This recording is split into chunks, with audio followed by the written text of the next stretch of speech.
World music views, you don't know this is Patra, the queen of the pack. Watch this and watch out. Anything not shock out yet. Wash out. Yeah, yeah, man. Bless up on yourself. Patra said that.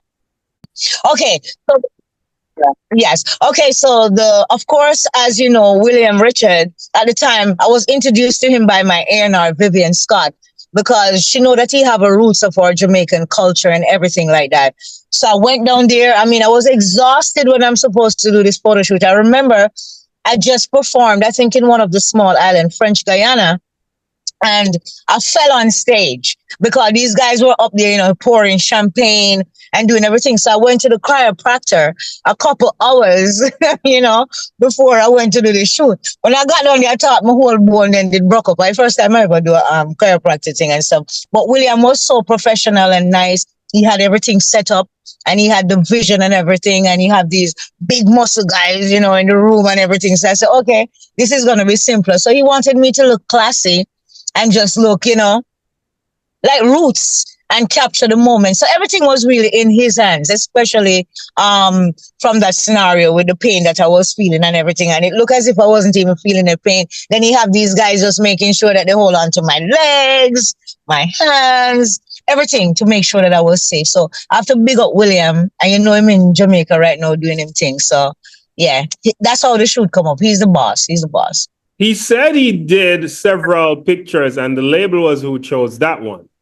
Right. Oh yeah, definitely. But guess what? They always choose what they need. But in the end, when the single came out, I think they choose the shot that he liked most when I'm looking up in the air. He wanted to do that. So he can speak on behalf of what it is. For me personally, back in the day, what I do is that I just show up, do my thing, because I realize at a stage that what we as artists love sometimes, I say, yo, the one else is not the one. So there's a thing where they use and they had not full creative control, but at the time they chose the cover that they need, just like Queen of the Pack. It wasn't anything different. Yeah. And you were working with, at the time, of course, he came off the success of the first album. Yes. Queen of the Pack. So you had Prince Midas. Yes, man. Yes. And I saw a title, Banana, and Shaggy. Yes. Shaggy did a song with Conqueror named Banana recently that went so like 1 billion streams on TikTok. Right. And it was a success. Yes. What did you think inspired that Shaggy song? That where did Banana come from for you, first of all? Well, for me, I'm a female, I was just talking about banana and in a more diplomatical way, because, I've always tried to be very sensual, but not too vulgar, out of control at that time. But once I started, when I heard the track, first I think, oh, wow, this sounds very Caribbean, but Latino. So I was like, I am a singing mama magusa. I want a hot cup of tea in a mesasa. Forget about the rice, give me banana, put it in a center, make me turn over. So for me, it was more like coming from a sensual point when I did that song. And remember, that song was done like way up in the 90s already. And I realized that most of my music kind of inspire a lot of people, but I think that my banana that I did is a totally different idea from what Shaggy would be thinking about. So, yeah, man, but it's a beautiful thing. And you were inspired by Grace Jones? Yes, and Tina Turner. For Pull Up to My Bumper? Yes, Pull Up. Oh, wow. Listen, I was in Sweden. Yes, Sweden. And I was invited to go to Grace Jones because she was DJing that night. She was spinning records and everything like that. And when I got there and saw Grace Jones, she was not only amazing, I did not realize the woman had on full body paint. Wow. I was so young and it was the craziest art I've ever seen in my life. It was a shock and awe for me, but it was beautiful at the same time. So when I got back to the States and my A&R, Vivian Scott, said to me that she wanted me to remake Pull Up to My Bumper, I was like, really? And I said, well, if I'm going to remake Pull Up to My Bumper, I would like to put my Jamaican spin on it as well, where I would have to do some DJing and do everything on it. So she got the music to me. And I think it took me like a week or so to kind of organize my lyrical content around it and everything. Then I went to Gussie Clark's studio, Anchor at the time. So you have the great Sly and Robbie who did the original. So everything was actually done live at that studio. Yes, it was done live. So that's one of those records that the feelings and the emotion, but just to know that Grace Jones is not only a masterpiece, but it's our Jamaican talented woman. It's a woman here who is so confident of expressing herself and everything. So for me, I was like, oh my God, how am I going to top that? I said, I can't top that. It's not neat for me. All I have to do is just enhance my part and stuff like that. And until this day, it's also been one of the biggest record I've ever done it because people get to see the two talents in me, like the singing and the DJing. And everywhere I go in the world, the respect, as I start saying, pull up to my bumper, baby, the whole place tear down. Yeah, especially the fellas love that. With your long black clothes, so, and then watching her tapes and watching how she oh my God, watching her tapes and watch how she perform, like I realized right away that, yo, I'm going to have to not be Grace Jones, but be Patra and just compliment what it is because what she has done to that record is a masterpiece. But I was very delighted to know that they chose me, to remake that record. And I think it was one of the highlight of my career as well. So everybody that ever did that song, or did over a version of that song became, I remember, what's the girl name that died? Pull up to my bumper, pull up to my bumper. And guess what? You're talking Capri. Capri, yeah. No, guess what? Capri, listen, there's a big thing to Capri because I knew Capri when she was a baby. Her mom was my nail tech. So I used to see Capri as a little girl in Pegasus Hotel downstairs where I used to get my manicure and my pedicure and everything finished. So when she came out and people reached out to me, I was in the States at the time, dealing with everything, I was like, they said, Patra, you're not going to believe it. This is the little young lady that you know when you're a little girl. And then all of a sudden, another few months or stuff after, I heard that she had an accident and passed. Her mom came and looked for me at the Jerk Center. And we had a talk about it, but it has been so emotional because not only do I know or she loved me or wanted to do the same thing that I've done. This is somebody that I know since her youth, like a baby. So that one hits very deep. And your track peaked at number 60 on the Hot 100. Big deal thing. Yes. Oh, yes, definitely. Because as I'm saying is that it was also mixing different varieties like Clubhouse, and many different things. There's so much mixes to that. And that's one of the things about my sales, especially, that's why I say when me you talk, we will talk because you have to notice that you have to say all of my singles, them pass goal or go goal. There's a lot of things that has been hidden that I'm finding out now and everything like that. But I'm telling you, that Grace Jones track for me, it was mixing about David Morales. You know who he is, right? Yeah. Yeah, he also did a club mix to that. And I'm telling you, when I was in Europe, that's all the vibe I've been hearing. But it's just been great, man. I love that record. It's one of my favorite records. I love to dance. So when I'm performing, I either start with it or end the show with it. Dip and fall back. Yeah, David Kennedy. That's again was arranged by my A&R back then, Vivian Scott, and of course my manager, ex-manager, specialist, Clifton Dillon. When I heard the track, honestly, I'm not going to lie to you. That track was so hard to ride, because I had to ride it nonstop. So when I was writing the song Dip and Fall Back, I was like, oh my God, how am I going to do this? I said, let me go back into that ska, old school type thing. I said, dip and fall back, dip and fall back. I was like, when me the wine, me say, when you get shot, me say, dip and fall back. They say, dip and then them fall back. I can't forget this song. This is the only song that almost made me choke in the studio. Trust me, it was so hard to get done, but I think I did 2 or 3 takes to get that song done. But to keep the energy and the vibe and everything going with that record, I had to keep going and going. And I have to give mad respect to David Kennedy for that because he's so humble and so laid back that he give me the room to just practice and then just knock it out. So I love Dip and Fall Back. That's one of my big records as well. And the album overall, it went to number 151 on the Billboard 200 charts, right? Right. You're one of the few women to hit the Billboard 200 from Jamaica. Wow. That's kind of cool as well. And as I'm saying is that, back in the 90s, you have to have just the right music and the right team behind you and stuff. And it's, as a country girl come from Westmoreland and thing, I always say, any opportunity that I get, I'm going to run with it, but run with it to the best of my ability. So all these achievements really have to do with the people that surrounds me, and including the fans and all of these things. And I know it would have been better even, if I had stayed around, but, I wanted to be happy. But it's a beautiful thing. I appreciate everything that has happened with this album. And of course, the title Center of Attraction was me and Aaron Hall as well. Yeah. What caused that? Like, where was that inspired by the movie, or the movie came after? Which one? You're talking the Center of Attraction? Center of Attraction, yeah. Actually, no. It did not, because what happened is that it's just as I said, everything is a feeling.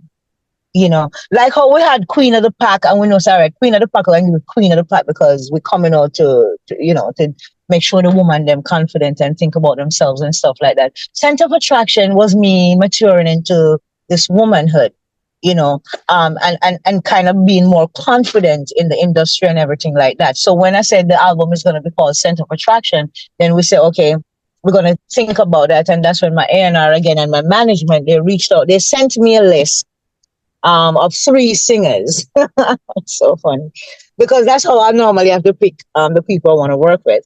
And I think R. Kelly was there, Aaron Hall was there, and another person was there. And I said, I'm going to take the original and the original, because I know I used to be a fan of boys back in the days and stuff. So that's when I picked Aaron Hall.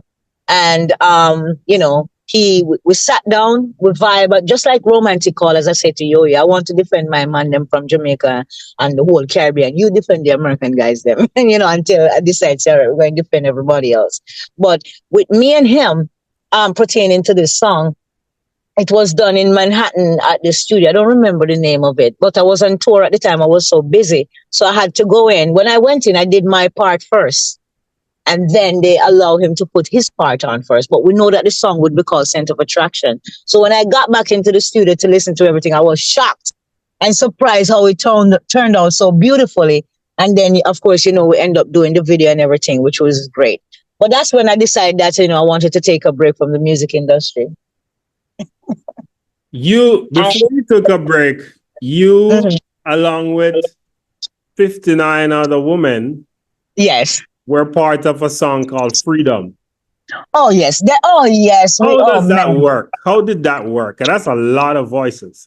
Oh, yeah, a lot of voices. Well, the links is the link. They reached out to Sony Records and said they want Patra to be on the Freedom soundtrack. The only thing that I had to do was to show up. But once I started singing, they said that they're videoing the video right away. So we were all at Paramount in Los Angeles, Queen Latifah, everybody was there that you can think about. Left Eye, all these ladies and everything like that. And it was just a pleasure for me to be there. I didn't even know that they were going to use my part to be the hook throughout the whole song. Because me a yard, me just say, free your mind and your soul. Don't make no guys come take control. You cause you're young and you play the role. I was just doing something like that. Because they say, okay, each person have this amount of time. And I just go in there and start doing it. And then they end up having me leading the whole girls. So it was kind of cool as well. It's like, that's also another moment, man, that, as you talk about it, it gives me chills, because we, the people of Jamaica, especially in the entertainment industry, I don't think we know the power of our gift as artists, or as the talent or the originality that we possess, to which the world needs. Because here I am, I went with just a pure intention to be a part of all of this. All I know, I wanted to just have a few lines so that I'd be able to put my lyric in it. I didn't know that when I started watching or see the video, I would be the one that after everybody raps or after they sing, It's free your mind and your soul, come again. So we should cherish our culture. We really shouldn't be confident, especially as women, and to understand how music is so vast. But when you end up in a situation with such, as you say, 50 something women, I never even counted it. It's an amazing to stand out, it's a beautiful thing. I really enjoy that. Matter of fact, it's the easiest video I've ever done because it wasn't too much about makeup for anyone. We all had to do our own makeup. We just show up in the studio and just start knocking it out. So that's a big deal for me. I love that song. It is a big deal, and I don't think a lot of people even remember it or talk about it because it was so epic. And when things are too big, people don't know how to. It's like a We Are the World. Yeah, but guess what? The good thing is that the foundation is still there and standing. It's there for people to see, and good music and powerful statement always last. Facts. So we're gonna link up. I just wanted some info on this album because it's the anniversary of it. It's the 29th anniversary. Next year will be the 30th anniversary of it. Yes. So you've been in the game. Your last album celebrated 30 years last year. Yes. And your second album will celebrate 30 years next year. What advice do you have for these new women, especially in the business, as they struggle to make the charts, the Billboard 200 that you made so effortlessly at the time? Yeah. What advice would you give them? Is it today and the other day was so different because, as I'm saying, I'm learning so much because I remember when I first went gold, it was a surprise because we had like Puffy at the time and Biggie, Aaliyah, the Brat came to Jamaica. My record company invited them, and I was wondering why they're here. And, and then I check it out. I was at the place, Inferno out in Montego Bay. And I realized I went gold in such a quick time. That's the reason why I say I'm going to have to give it a full 100 in the future. And I think that because of how today is with this, I don't know how it's hard to give advice on all these charts or these things that's happening. There's so much going on. I don't know what to say, but I believe that if anyone, as you stated, I don't really go around giving advice, but pertaining to females that are in the game and stuff like that, you just have to work towards your goal and do it and see what happens. But I don't think what the 90s in our era presents is there anymore. I just think it is like a open market. But for me as an artist, I always want to do quality and music that lasts because right now, even I myself, I struggle with putting my music out because I'm like, I remember selling albums. So my albums were like 22 US. And then you can get my single for like $12 or $14. I remember that. I remember people lining up around Tower Records all over the world, everywhere I go. And, just signing so much autograph with that physical piece in your hand and how people cherish it until this day. You see, I have not had a slice of this yet. I'm warming up my heart to see how I could wait. I don't want to waste my music. So I think that even if I put my stuff out now and it's out there and stuff like that, wherever I travel in the world, I want people to be able to get it on vinyls or be able to have a physical piece of something. I see Beyonce and those girls are doing stuff like that now, where their fans can actually have a piece of the art, and I want to continue to think in that mindset. I don't want to just say, oh, I have to relish in, so that's why I don't have advice. I cannot just allow myself to just relish on these, in your cloud or out there and stuff. People have to physically have a piece of my record. And that's the type of stuff I'm working towards right now. But yes, it's just a different thing for me, Junior, yo. It's like, I don't know. I'm from the old school, It's very difficult. I know that they say they have this thing going and everything, but I know that there's more than one option. So putting it in the clouds, yes. Streaming, yes.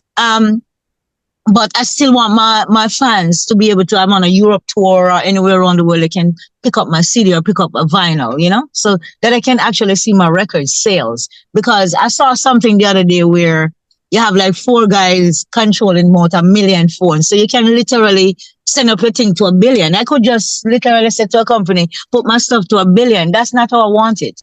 I want it to be actually record sales. And I think that it's going to come around. I see the US Congress making some moves on certain things in order to protect artists. That's why somebody like me could now be getting at least half of my masters from my work, both album. I literally have ownership to all of them right now.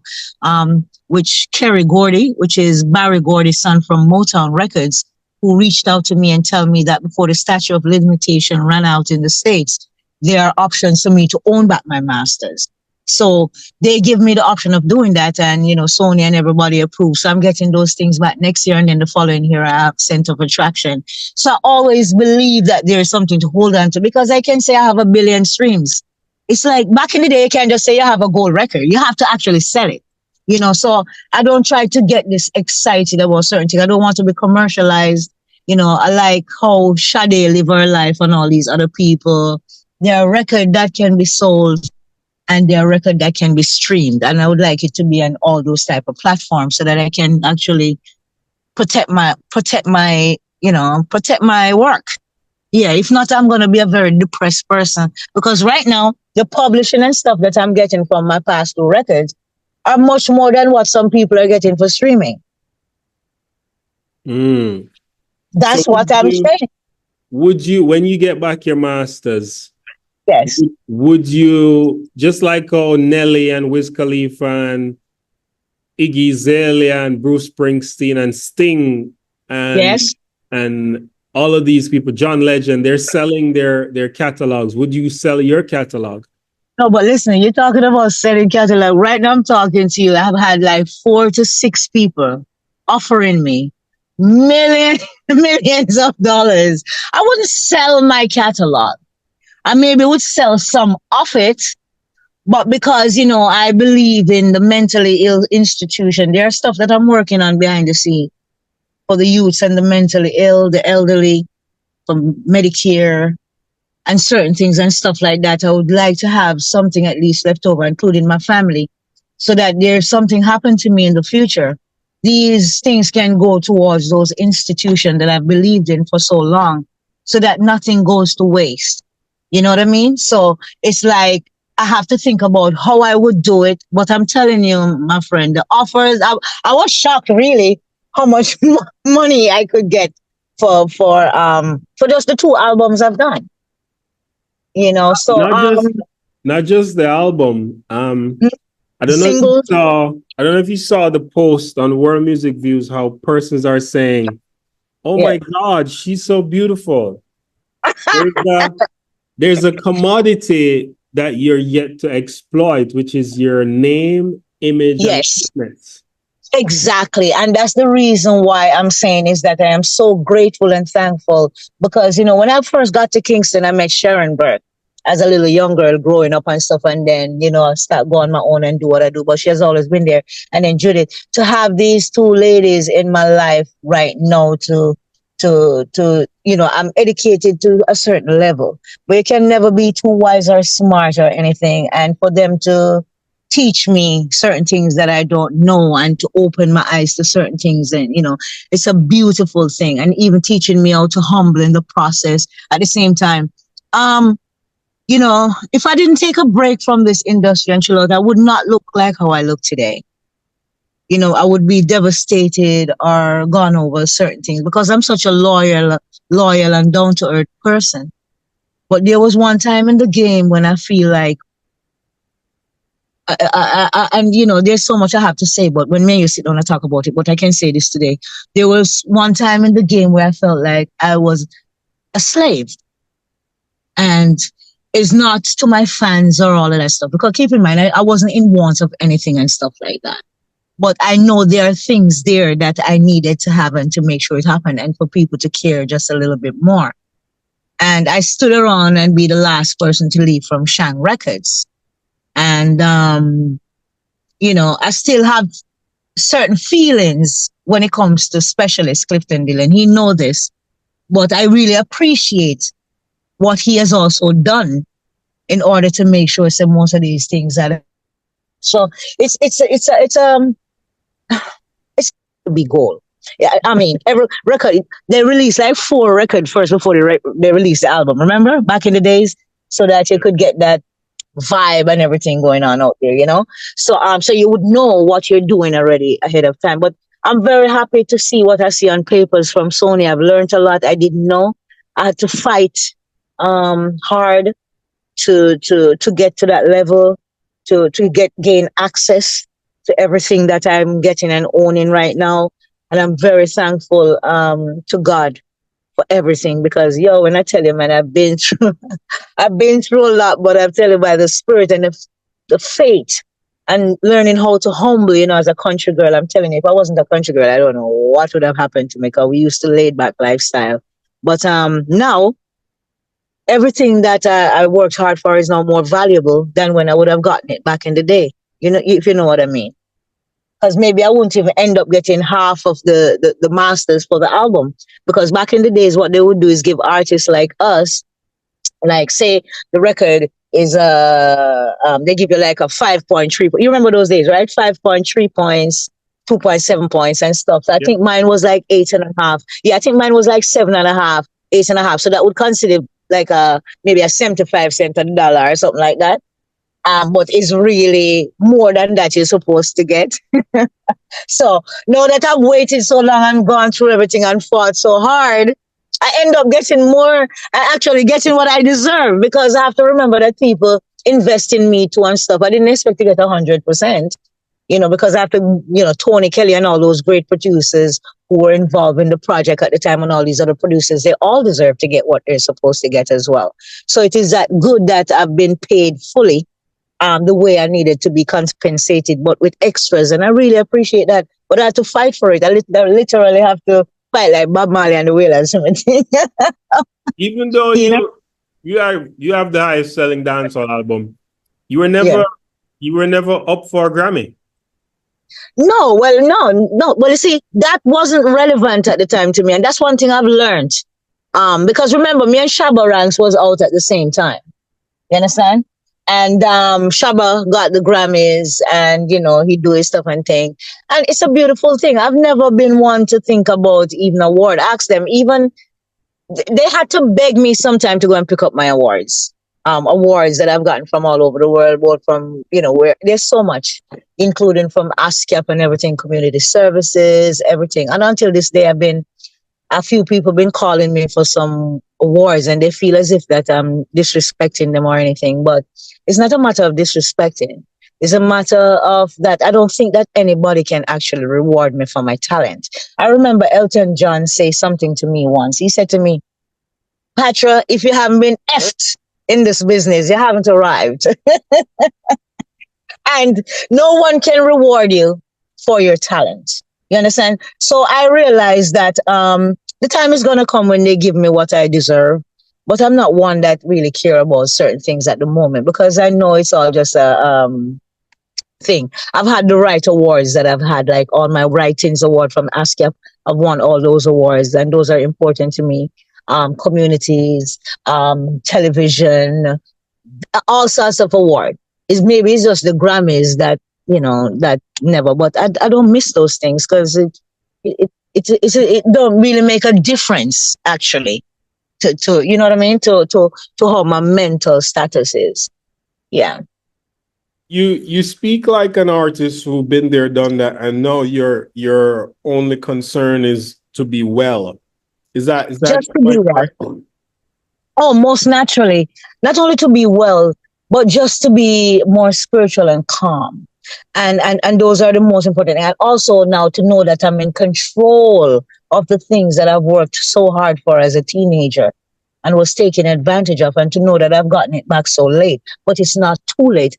I actually got it back the right time, because it had more value than back in the day, you know? So that's where I'm at, you know, the hype and all these stuff. Listen, it's not me, you know. I'm a nature girl, you know. Me always out in the rivers, the ocean. Me do a lot of jogging and meditate. I love to cook. I'm reopening my restaurant. I was supposed to open it in summer, but I'm gonna wait until early next year. I just opened it, but there's so much things that makes me happy that for me to get caught up. Remember back in the 90s, we don't have social media, you know. In order for people to see me, I would have to be in a magazine or a show up to their tone, or I'm on the radio, or I'm on the TV. So that gives us this peace of mind and this privacy. I'm not used to this loud stuff that's going on. You know what I mean? Yeah, yeah, yeah. I get It's it. too much. It's a beautiful place to be. Um, Yeah. and it's a hard place. Many artists don't reach there because being an artist is an anxious journey. You know, you're trying to achieve, Mm-hmm. do Yeah, stuff. but you see, too much excitement for me is never good enough, and it's always end up to be something that's disastrous. So I see the internet and outside in the cloud as a web, like how you catch fish in the ocean. Is that you just have to be so smart and use it to do. Look at that's why I kept going back to Sade. You don't see Sade until she's doing something, and it's not like she's not doing something. You know what I mean? But you have to make use of your time. You know, I love gardening. I like planting. I love to watch things grow. I like cleaning and everything like that. It fills me as a woman to make me feel that I can be just more than an artist. But I do not. I have people calling me about reality show, asking them if they're crazy. The first thing of all, I could never have somebody with their camera in my face every time, especially when I get up and come on my back. That would be a nightmare for them. And people call about a whole bunch of stuff. But that's just not me. For me, I'm a very sensual woman. I like things just nice and easy. And when it's my time to do what I do, and I think the world is ready for me now. And now that I have a team that's guiding me in the right way and telling me when it's go time, I think it's the right thing to do. And I'm just gonna stay on my path and my journey and just stay positive, because I have other talent than just being a singer. You know, I'm getting ready to come with my cooking show. You know that I'm coming out in this HBO series. I'm doing so much things. You know, so What's the name of the HBO series and when is your next show? God, okay, it's gonna be Get Millie Black, and of course, you know that book is written by Marlon James, and that was filming in Jamaica for a while, and I'm one of the star of it. So it's very important that I can't say too much, but trust me, when I look back at it, because I just finished the voiceover, finished the voiceover and everything on that movie. Oh my God, I couldn't believe when I look at myself. I was like, I mean that. Oh, series. I kept saying movie. Where's that series? Yeah. Coming on HBO. Yes, it's gonna be an HBO and all those things. Yeah, but guess what? I don't have to say anything, because I'm not supposed to say anything. But guess what? It's gonna be big, big, big, big in Jamaica. Everybody gonna know about this one here. Trust me, it's over the top. And when is your next show? I'd love to be at a Patra show. I've never been to a Patra show. Oh my God, we're gonna have to invite you. Well, I think I'll be up in New York soon. I'm supposed to be jumping on one of those trucks there, with some of those radio guys for I think next month there. And then from there, I have Atlanta coming up, Miami, a whole bunch of stuff. But you know my crew, they will just shoot everything to you. But I'm gonna have to invite you now. Now that you say you want to see my show, I'm gonna make sure I invite you to one of these shows overseas so you can come and sit in and, get very sensual. We're going to turn you into sensuality. That sounds yeah. interesting. Yeah, man, you want to see the Patra show, I have to keep it up close and personal, but I need to get you out of here. All right, Patra, thank you so much. This is World Music.